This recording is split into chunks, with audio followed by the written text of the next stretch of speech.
What do you hire a 22-year-old college graduate for these days, especially with the rising AI? This is a Wall Street Journal article I'm going to put up on the screen. For a growing number of bosses, the answer is not much. AI can do the work instead. But with me today is somebody who hires people that AI will not replace anytime soon. And thanks for joining me, by the way, Alan. Yeah, glad to be here. So we're going to be talking about where can you get the most bang for your buck? How can you be educated for the future? We're going to be looking at should kids and young people be super worried about AI? And if you are, how do you hedge your bet against AI to be safe in your career? Oh, I think it's a fascinating question. And recently I've taken a dive into AI. There was a recent interview with Elon Musk and Grok, some other interviews in podcasts relative to some of the other AI platforms. If what they're saying is true, it's kind of scary for people. And it's somewhat unnerving to have created intelligence that's greater than our own. He then goes on to call it terrifying twice. He was asked what people should do, and he was one of the guys that helped basically invent AI. He's like in his 70s. And he looked right at the camera and said, become a plumber. And I was like, wow, like that. And I could see why, for sure. Yeah. So all of these sort of middle level positions, white collar, where you're sitting at a desk, responding to emails, helping customers, client concerns that it can be automated, those are all going to be gone, right, in the next 2-3 years. With respect to academic questions, Grok 4 is better than PhD level in every subject, no exceptions. Now let's we'll see what happens here. One of the interesting searches that came up on one of the podcasts was simply asking AI, what are the top jobs that are going to be replaced by AI? So AI is answering its own question. And number 9 was a CNC programmer. So these CNC machine operators / programmers have to write this complex code and stuff. And before that was a really high paying job. The guy that runs the machine, that puts the parts in the machine, takes them out, inspects them, all that, is a machine operator. And the machine operator is probably going to make more money than the guy programming it, because the programming is going to happen through AI. We have a CNC machine we use at Blue Star Works, our machine shop engine remanufacturing operation. And the machine's made by a smaller company in the Seattle area. And I went in and asked AI, how do I do this basic programming to make a part inside of my machine? And it came back and gave me the coding. And all I had to do was copy the coding, put it on a thumb drive, move it over to my machine, and it would take off and make the part. Wow. We just kind of looked at it almost stunned, like this is crazy. Mm-hmm. And we also had a similar experience recently where we diagnosed a Subaru at Clark's Auto, our automotive shop, where we were kind of at wit's end. And I went to my lead guy, said, just type into Gemini how and what's going on with this car and see what we get back. And we were astonished once again. So the diagnostic tech in auto repair, some of his job is potentially going to be compromised. The other techs who actually do the nuts and bolts, that's the guys we feel are going to be safe. The guys turning wrenches. Right. AI can't safe. turn a wrench or fix a broken bolt or hear a noise. These intuitive things that make great technicians. Yeah.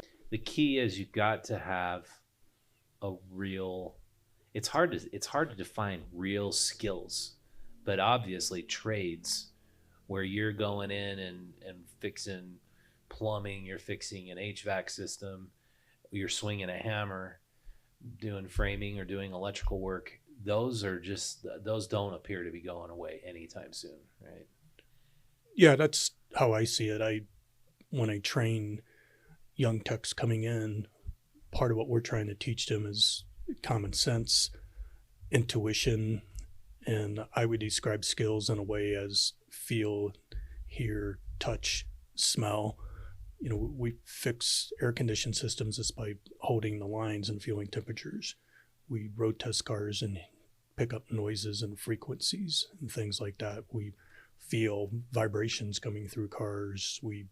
There's a lot more to it than just kind of analyzing data to come up with conclusions. And these are skills you develop over years. They can be taught, but even when you're teaching them, it's for an apprentice, it's a 4 or 5 year thing to get to the point where you can use these physical skills to do well. And it's similar in other trades. We do a lot of welding and fabrication, and it's, you're listening to the welder, you're feeling the temp come off the steel. There's a lot going on. And there's like a third sense that we can't always explain where like, man, there's something here. I just can't figure it out. Just sort of meditate on it and fix a car sometimes. That's where it's headed. Yeah. Entry, mid-level, white collar jobs, recruiting, screening, and HR roles. So, I mean, we're talking thousands and thousands of jobs, but my answer is if you learn AI is not going to replace you. So we've kind of embraced it here that we have to learn it and use it and integrate it. And it is like crazy like I was just using it the last few days, and I'm just trying to summarize for our Beyond the Beehive podcast. How would you how could you evaluate the strength of free market capitalism compared to socialism over the last 120 years? And it popped out like 7 pages of incredibly well-sourced, well-cited facts about both systems and analyzing them in terms of overall poverty, overall GDP growth, overall wages of workers, benefits, and it was so concise. Like that's what I look for in good writing, like brevity, and I was like, this is incredible. Like if a writer had turned that into me, I'd be like, way to go. So Yeah. I don't know really what to do, because the way I make my magazine outdated is to not use it. So people are kind of bashing us because we use it, but the quickest way to make ourselves obsolete is to not use it, right? Sure. Yeah, I agree. Throughout my career, it's been our ability to adapt to technology. I mean, this one's a giant leap. Internet was a giant leap in the late 90s. I come from the world of paper repair manuals. In the early 80s, we didn't have anything digital. You couldn't go look up anything. There was just no way to do it. We didn't even have a fax machine in those days. So you really had to sort things out. And that's part of where we developed a lot of our skills and intuition, because you didn't have the resources you have now. This morning before I got here, I was taking a deep dive into writing special operating procedures. Real exciting stuff, right? And I'm in a process right now of trying to extract what's in my head and get it into special operating procedures so the business can run without me, and I can work on other places on growth of the business. And the software I'm using, you write the special operating procedure and then you'd run it through AI. And it did obvious things like correction of my English and things like that. But what it did too is look back into my months and months of using Gemini, and it knew me. It said, your auto shop this and this, and it was pretty cool. And 2 years ago I was trying to write SOPs, and it was like pulling teeth. Today I was sort of geeking, like I'm actually liking this. Yeah. And it's helping me a lot. But the question I think is, adaptation to technology. When fuel injection cars came out in the 80s, I watched senior techs walk away. No way. There's a computer hooked to those things. I'm out of here. I watched online information come on in the late 90s, and they're like, oh man, we're going to get replaced by the data on CDs. And it's like, why don't we just learn to use those CDs? Let's just learn to use the data. And I view in our industry, AI is just another tool to enhance what we do already. I think with what you all do in writing, still don't see it replacing it. Within that article of the top 20, they were talking about tax preparers, which is my wife's business. And the people doing the somewhat boring data entries jobs are just going to go away. But AI understood the difference with the advanced tax preparers that have the ability to do complex reasoning to advise you on your tax strategy and stuff like that. So that one was interesting because it's going to divide a group of people in half. And the people that have actually been around for years are potentially going to strive in this. Yeah. Yeah, I'm sure that if you have deeper knowledge than what AI can produce or understand, even when it comes to tax preparation, you're going to be safe. And but it's hard. It's just hard to wrap your head around so one thing we did, we fed AI a bunch of stories I'd written, and I took a transcript of an interview, and I told it, write it in my style. And it was an interview I conducted, and it took like 40 articles I'd written that we fed it, and then it wrote the article, and I honestly would have a hard time telling that was not me. It was creepy. And then we're debating, okay, is that my byline, or we put a new byline on it, so like a pseudonym. And so we ended up putting a pseudonym on it, but then we started thinking about it more, and I conducted the interview. I kind of knew what the focus of the article should be like. We fed that into ChatGPT. I think that's still my article. Sure. And it's using my past history and my style as a writer. It's kind of cheating, and of course it feels like I'm cheating, but I can't really say it's not mine, because it's just like as if I'm using an enhanced brain, but it's still kind of my brain. It's just a tough debate whether or not that belongs to me or it's mine or not. I don't know. So it's one of those things. I'll argue that it's ours. We're the ones that wrote the prompt. They asked the questions. And I think it comes down to knowing the difference between good and bad. If you produce crap and it says it's you, and then you're going to put your name on it, then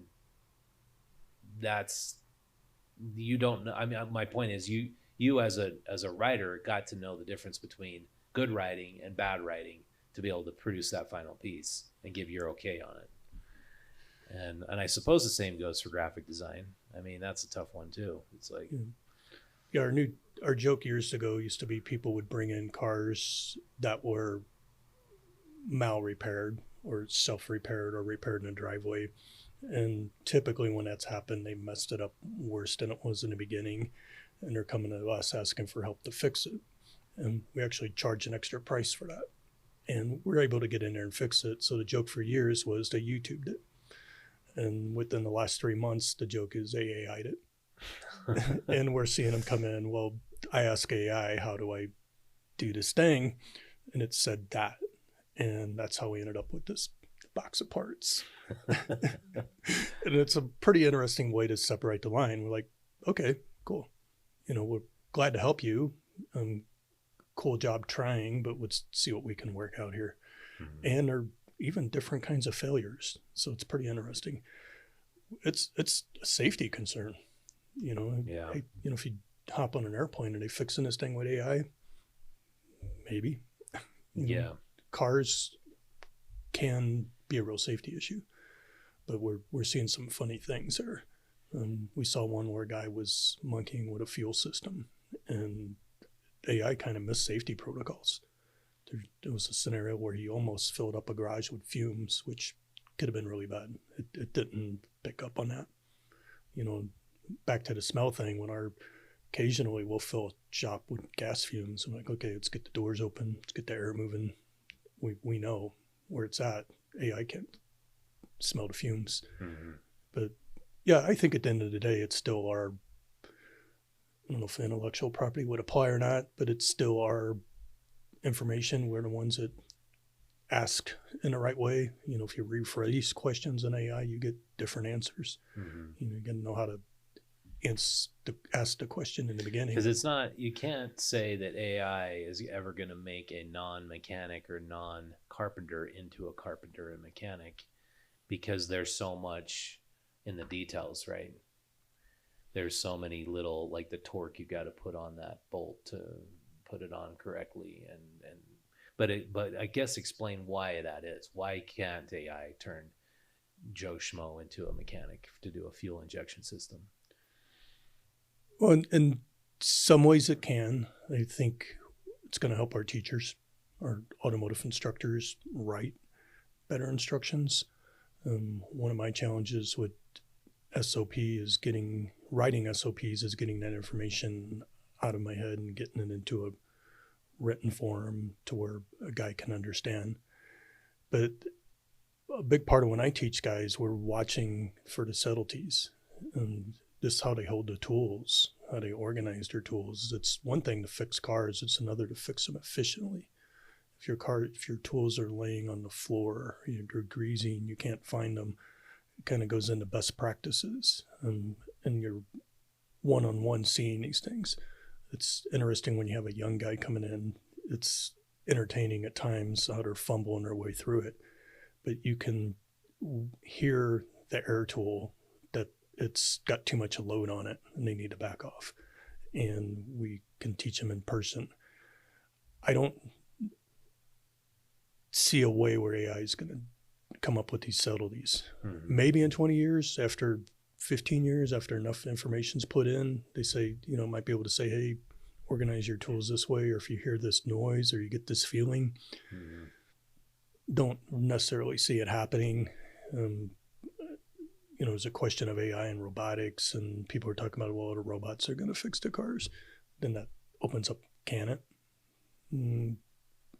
Probably not, but I could be wrong. I would have never predicted where we're at with AI today. Well, I think robotics is still another thing that's still not really capable of doing things that take fine motor skills.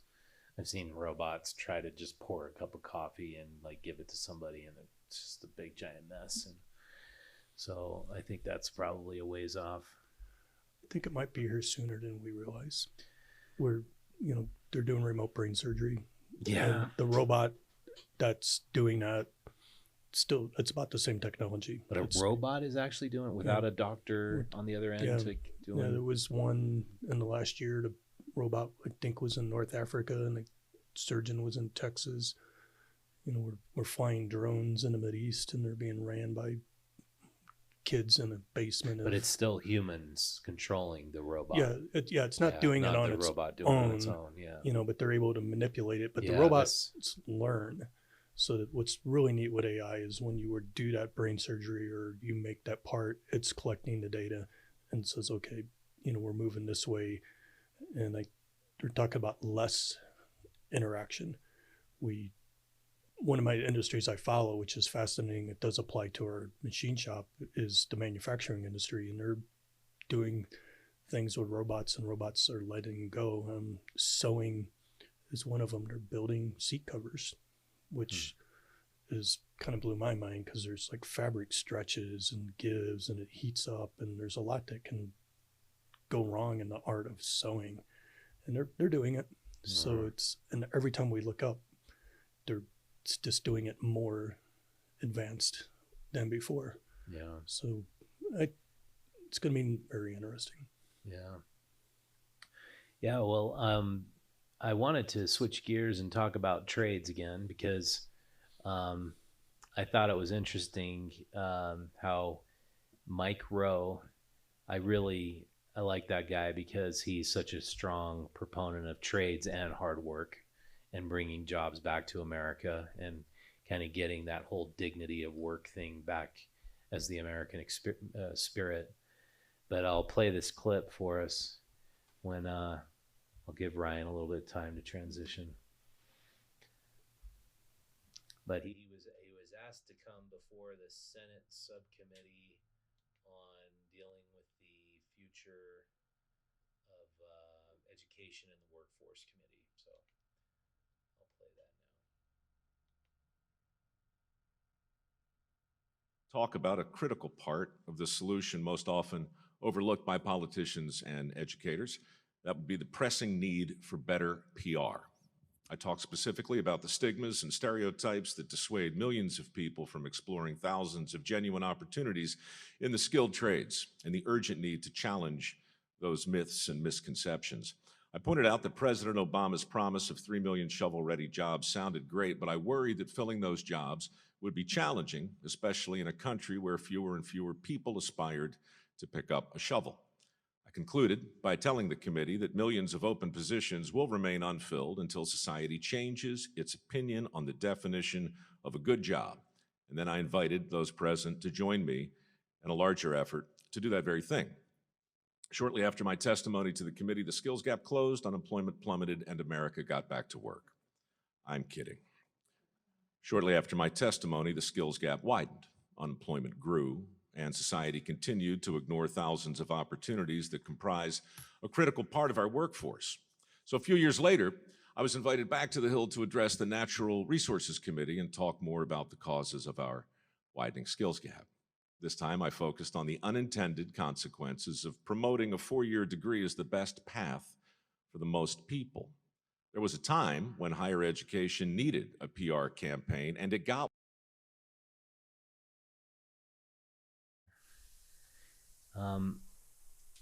So this, yeah, there's a lot of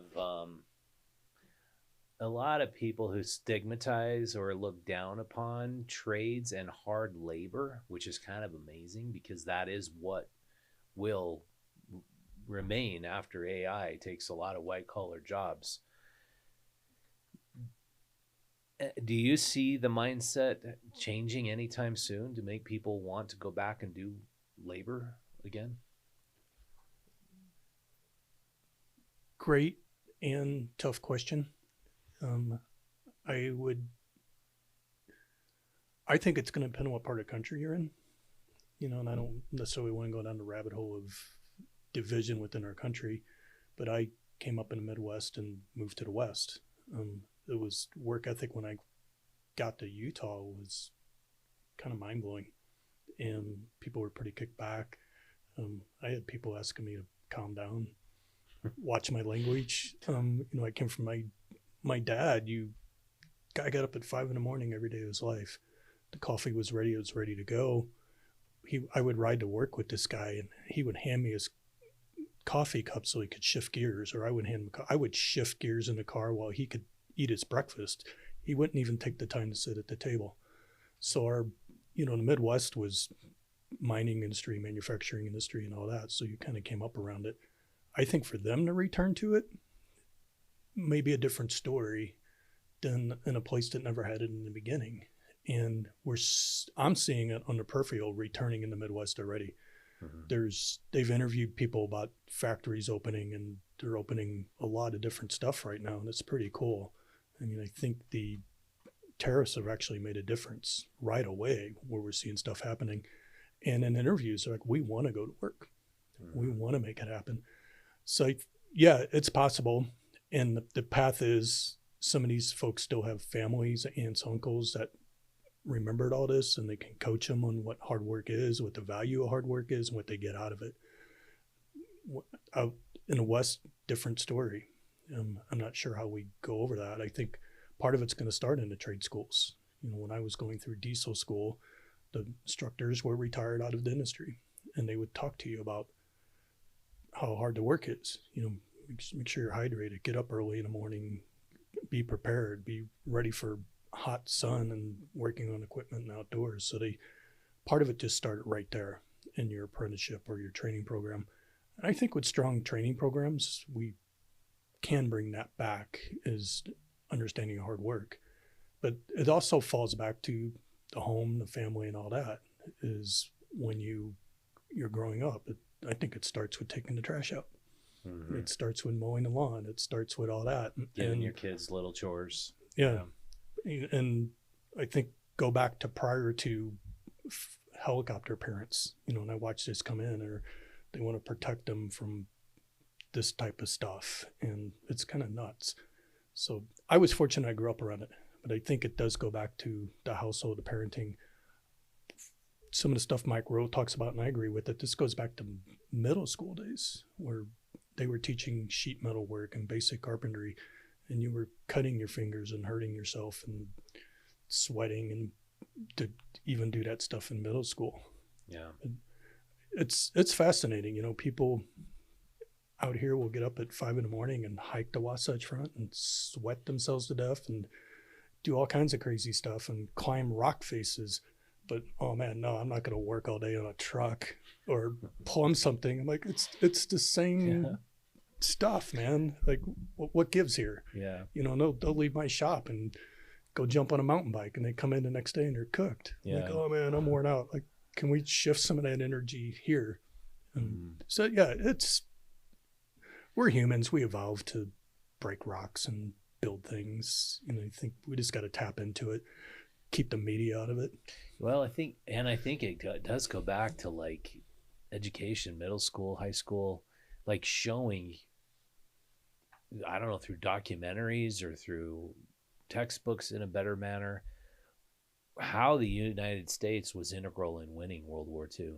We were supplying the Allies in a huge manner. You brought this up on the last time we talked. Yeah, sure. And then it was because of our manufacturing base that we were able to provide those supplies. And it was because that we figured out how to create. I saw this really cool documentary on just I think it was the B-1 bomber, and they were whipping those things out one every like 60 minutes. And they had a factory that was like a mile long, and it even had to turn a corner and come back because they were so giant. But they figured out how to automate the processes and gives the workers in the ideal way and do safety control and quality control. And it was just it was how stuff works. Related to World War II buildup. And there were so many difficult challenges they had to overcome in creating an assembly line for a massive, huge airplane, but we did it. Only 15,000 or so parts to be made and assembled. Each of these machines is made up of 1,225,000 parts, and each had to be perfect. And in these lines you see the evidence of another Ford-made miracle. The Willow Run Bomber Plant has furnished one of the miracle production stories of this war. And that's something to be absolutely proud of beyond the fighting part of it. And but I think that's got to be instilled, right? Yeah, for sure. I think getting kids off screens and getting them on bicycles, getting them out of the house, getting a skateboard, man. I learned what hard work was, just running around all day on a skateboard and doing physical activity. I think a big is getting them out for sure. Yeah. Is hiking, biking. One of the guys that works for me, he's got his kids getting into BMX right now, and it's cool. It's breathing air. It's crashing, hurting yourself. I think it's anything but a screen. Like, get the screens out of childhood. Yeah, to a massive degree. Because I have my kids helping me in the garden, pulling weeds. We have a huge garden now, and they're actually getting pretty good at it. Like, it's take a long time. But... and Richard, I think you answered your own question right there, right? Mm-hmm. Get them out at a young age and dig the dirt and get scraped by a stick. And we garden at our house as well, and there's just so much to learn there. It involves tools, it involves patience, smell, feel, and when the tomatoes are getting ready, you got to smell and sense for them. It's Steve Jobs famously announced he didn't let his kids use his product. Wait a minute, very bright, intelligent guy, and he saw it, and they weren't using his stuff. Pretty interesting. Yeah, and it's an uphill battle for sure, because my little girl, there's nothing she likes more than scrolling Instagram or looking at YouTube shorts and just developing that super gnat-like span of attention. Like, it's just what she wants, much more than anything outside right now, because we don't let her have it. And So it's a tough thing. I don't know how kids who are already screen addicted, how parents can just pull that away like the crack pipe basically. Right. It is kind of like that. It's scary. And reading a cool book right now called The 5 a.m. Club, and there's a big section where he just talks about how this stuff steals focus, and he goes in depth. It steals life. It steals energy. And these are, if you want to turn it back to the trades, I have a lot of talk with my guys about getting off the phones, and because it's taken away from your focus here.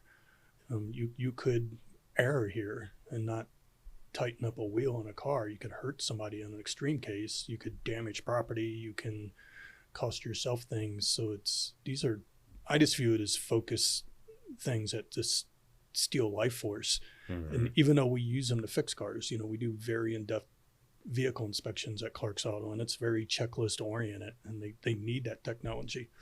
And it's cool. It takes the inspections and sends them up front. The company that does the software now has an AI portion where it will read everything they wrote, and it will even come back and suggest things to check.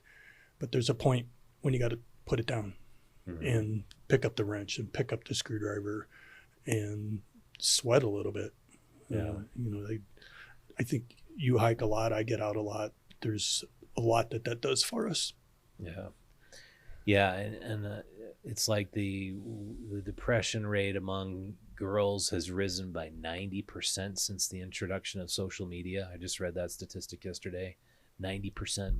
And it's more common than not that girls are on antidepressants and boys are on ADD meds. And I think it just is the damn screens.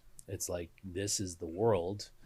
The screen is gotta be just your tool. It can't be your world. Yeah. You can't marry those two and have a happy marriage. So anyway, that's our current issue of Utah Stories. I have to plug it right now. Let's check out that cover. It's pretty cool. Oh, wow. Yeah. Created by AI, which is, I guess cool and not at the same time. Yeah, it's fascinating. I just took my son out last week to Bonneville for land speed racing, and I was thinking about our podcast when I was out there. But there's something about standing on the salt. It grounds you, man. You're touching the earth. You are outside. You're not on a screen anymore. The sound of the engines, the sound of the cars, the guys fixing them, and I brought them out there because it's real. Yeah, like that's cool. The smell of the fuel. I went like 15 years ago. It was really cool, but I always seem to never hear about it. It just happened.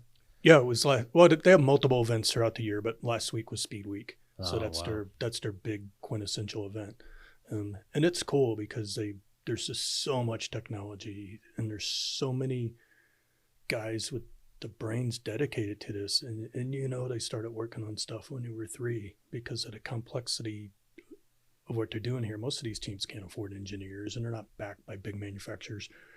And some of these guys run over 400 miles an hour. Jeez. And I was chatting with some of these, I just call them the old salty guys out there, and they've been out there forever.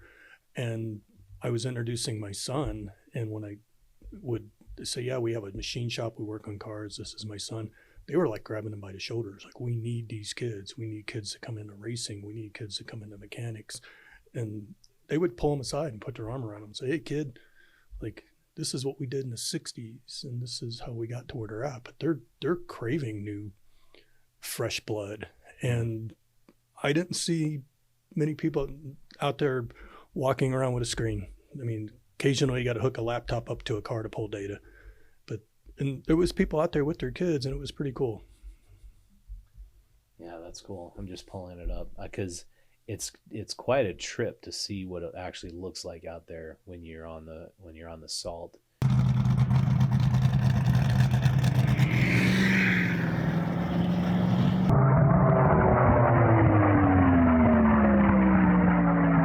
And you see these incredible hyper performance cars.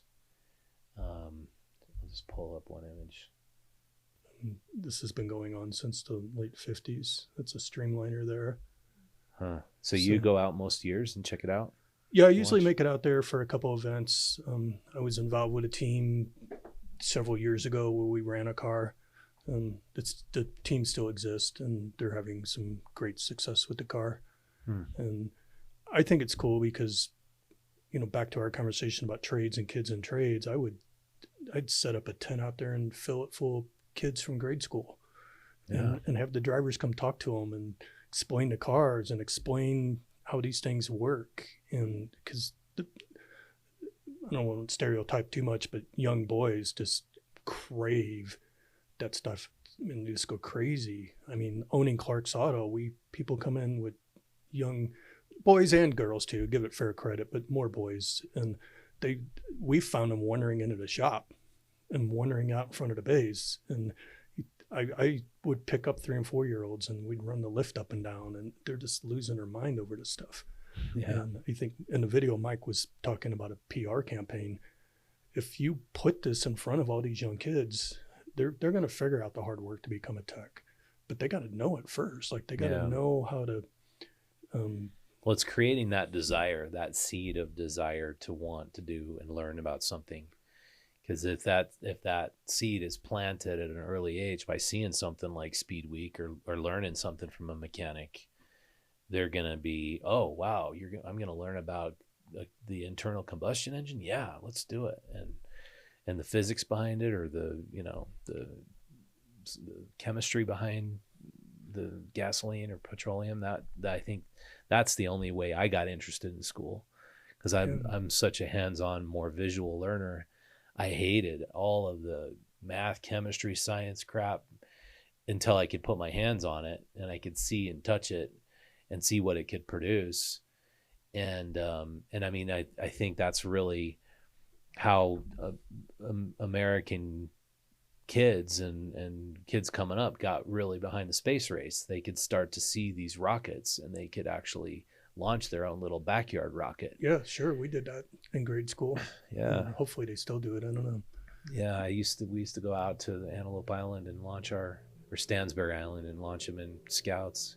And I'm not sure if that's a thing still or not, but yeah, Pinewood Derby. I mean, that's you learn about gravity and rolling resistance and a little bit of aerodynamics. And there's a reason, the automobile and airplane evolved. It started out Wright brothers, man, a couple bicycle guys came up with this idea and they just beat it to death. Yeah. And now, just flew to Nashville and back last week. That was a bunch of young guys with serious drive. That's what I love about land speed is, the car we developed, a friend of mine figured it out and he had the brains and if we take this car because of the drag coefficient and the balance and everything, I really think this thing will win records. And it did. And wow. He wasn't an engineer. He was a guy with a lot of curiosity. And, I think from a macro standpoint, and my wife and I chat about this stuff a lot, and I chat with some really cool people that are in depth into machining and cars and this whole world. And one of the places we have found a distinguishing difference is curiosity. And if they have curiosity, man, they're going to go. And I'll boast about my son. He's 20 years old, man. He is curious how things work.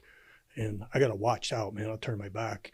And he's dragging a car around on a rope going, hey, man, we're going to fix this thing up. But it's from a point of curiosity, and that's where it's got him where it's at. And we can tell the employees that have it, that want to be great technicians, it's curiosity. And I just had this talk with 2 of my teams last week. Like, man, find the curiosity, find the stuff that's interesting. And I don't think they're going to find it on the screen. I mean, there's a lot of curious stuff on the screen, but that physical hands-on thing where you can imagining things. Mm-hmm. And when I was a kid, we'd want a bicycle. My dad would go to the equivalent of the DI and come back with bikes and parts. There's your bike. And we were curious how to put it together and make it work. Mm-hmm. Same thing happened with motorcycles. Dad, we want motorcycles. And he'd bring them home with engines all apart.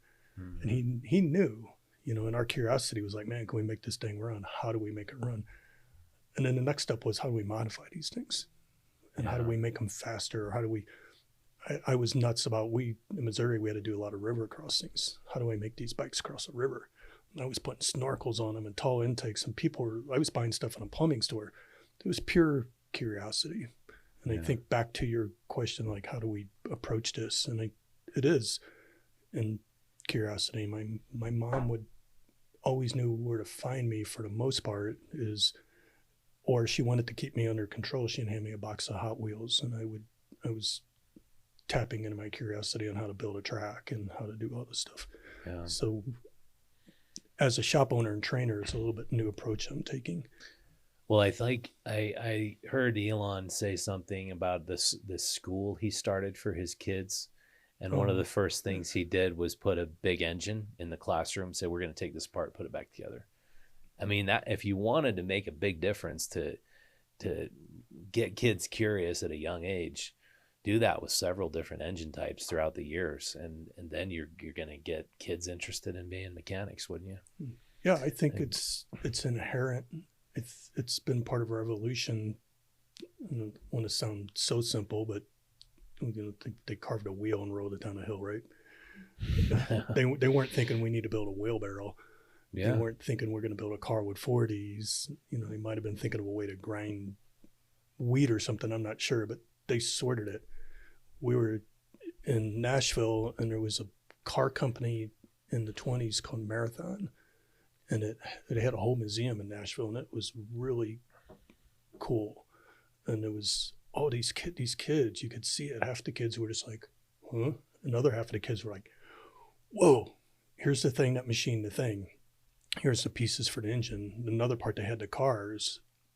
And the cars in the 20s, you can see into them a little better. You can see the mechanisms and what turns. Yeah, that's what I like about the older cars. Yeah. The only thing I did a shop class where we tried to fix up a Datsun 210 engine. And we got my friend and I got the car for $500, and we just had the class. It was the whole class. We were taking apart the engine, trying to put it back together.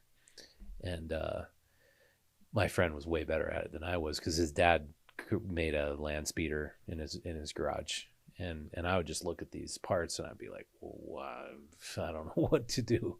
Yeah. But I think when you get that at a young age, you're going to be mechanically inclined to be able to do that kind of stuff. And yeah, it's I agree. And I think there's also a soulful part of it, spiritual part it's hard to quantify. But these guys that build some of these land speed cars will, if you didn't pay attention to them, they would be lost in a garage for a month and not eat and come out 50, just trying to figure the complexities of these things out. So yeah, I think the sad part nowadays, some ways I feel like we've just destroyed thousands of years of evolution with these devices, and I mean, I guess that's what it is, evolution's evolution. You never know which way it's going to go. They were freaking out when cars were replacing horses. Oh my gosh, it's going to be the end of it. And then as we advance, I blacksmith as a hobby. It's gone. Yeah. And it went away. And maybe this is a phase in human evolution. But I don't think so. I think it's a scary part of evolution that we need to interact with a little bit more and steer this thing and not let the screens and the AI and all that steer us. We need to get in there and do something. And I'm kind of a libertarian at heart, and I don't like the government getting in and muddling with things and steering things. And there's a lot of call for regulation in this area. And it's probably the first time in my life I probably went, maybe. Yeah. Yeah, I agree. Because it seems like if we don't steer it, that's the big warning. If we're not steering it, it's going to start steering us more and more. And last week. yeah. There's plenty of examples. Are you talking about the Sweeney thing? Yeah, and a few other things. Like it's just crazy. And I was reading about the corporate media using AI to figure out their audience and control their audience and really shoot information at them. And it was that's my stuff. That's been my, I don't even know that it's conspiracy theory, but I just feel like that if AI is used to control populations and demographics and certain kinds of people and get them to sway one way or another, then you become a pawn. You're just being used by this big, vast source of intelligence to go a certain way. And I don't think anybody wants to be a pawn. So I think the key is you got to just get off that freaking screen and realize you got to be a free thinker. Otherwise, you're screwed. Do some scary stuff. Type in AI, how do I influence a group of people? And it will tell you. I was messing with it, and I was like, Really? damn. And I'm no expert at AI. I was just messing around with it because I was using it to how do I influence technicians to develop curiosity, and it actually gave me some useful information. And I thought, well, that was cool. And then I said, I'm a certain leaning politician within a certain demographic, and how do I persuade these people to vote for me? And it was kind of nuts. Really? You know, one of the things was feed them, give them free food. And like, age old deal, right? Let's have donuts and coffee and get them to listen to us, or buy them a steak dinner to listen to our pitch. And it was recommending ways to find their interest within that group. And I just randomly picked a demographic in the South Valley of Texas. I can't remember what they call it, the Rio Grande area. I had been there recently, and this popped in my head. And how do I influence these people towards my made up political party? And it was giving me some instructions on how to get in there. And I was like, well, that dopamine fix based on the vitriolic hatred toward the other party. I think both parties are guilty of that. Like the clickbait that makes us look at, oh, I'm going to look at that because I hate these guys. That's social media. And we got to get away from that. Preaching to the choir. And yeah, it's pretty fascinating. Yeah. Well, yeah, I think that's a lot of great advice for parents. I hope that people listen to this, and I hope that, moving forward, especially, we somehow can change people to understand that trades are where it's at. This university degree, it's a scam, man. It's became more and more of a scam. If you think you're going to get this great job by studying these different things that are getting replaced these days, I feel bad for those people. But you can always go back and get a trade, Yeah, I think if you and I could agree on anything, let's back all this up to gardening. I loved your analogy, and I think gardening is just beautiful in so many ways. Yeah. From the whole process, and it's outside, and it's work. So maybe we can back it all the way up there and move forward. Yeah. And they're going to get some nutrition. Yeah. Yeah. That's my big activity with my kids that they're resistant on, but we keep doing it. They get a lot of rewards if they garden with me. Yeah, you're making memories. They'll be thankful. Mm-hmm. Well, thanks for coming on, Alan. Yeah, really appreciate it. Glad to be here as usual. Yeah, and I just to let people know where you're at. You're Clark's Auto in the Sugar Hood area. But what's your exact address? We're in a corner of 17 South and 500 East, so south of Liberty Park. And you can Google us. It's just Clark's Auto or Subaru Repair in Salt Lake. You'll find us. And it's been around a long time, so it shows up pretty easy. Yeah, great. Yeah, and if you want to be a bigger part of Utah Stories, this is our brand new issue. Kind of a lot along the lines of what we were just talking about. Getting kids. It's about the new religion of technology and how you get kids off of the screens. And this article that we wrote was Life Beyond Screens, and then scrolling through class, how teachers are trying to get smartphones out of classrooms. And I think it's happening in Utah now, which is great. I don't think these smartphones belong in classrooms. They're a huge distraction. What's on the back of that thing? Oh yeah, what's that? Check that out. It's Captain Clark. Yeah, Captain Clark. Stay cool for the rest of the summer. Come in for a complete air conditioning system check. Yeah, that's awesome. And then brand new, right hot off the press, is our brand new issue of Faces of Utah magazine, really proud of this issue. This is the face of Mount Olympus, by the way. We It's had a our cool artist. cover, man. The colors are neat. Yeah, Good job. I think we're gonna do a face of a different mountain face until we run out of mountains. But yeah, and check out the Clark's Auto. Oh, I forgot about that one. Yeah, Yeah, that's awesome. Can you see it?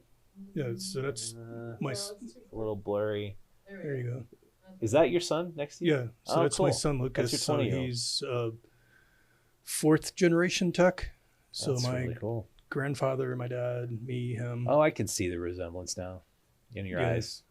He was in the Marine Military Academy for 4 years, so he's in permanent stoic mode. Yeah. And, but yeah, really bright kid. It's just the gears are always turning in his head. It's pretty neat to watch.